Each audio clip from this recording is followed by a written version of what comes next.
Hi folks, my name is Glenn Briggs. I'm a friend of the Hallelujah Hall. We often see each other at the gym as I do my exercise. I lived for summer and then a full university school year in a communist country in the mid-1950s. My community had initially chosen me to represent them as a, quote, community ambassador, unquote.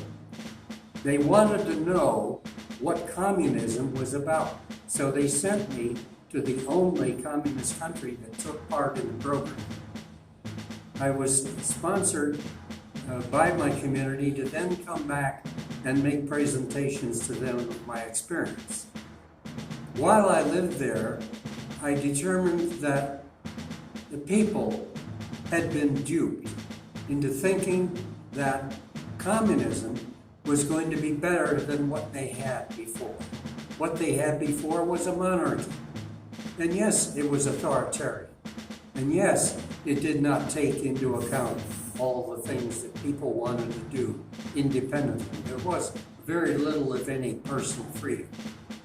But it got worse under communism.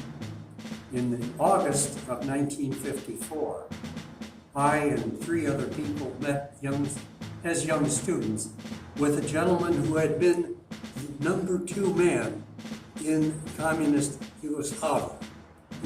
His name was Milovan Djilas. He later wrote a book called The New Class.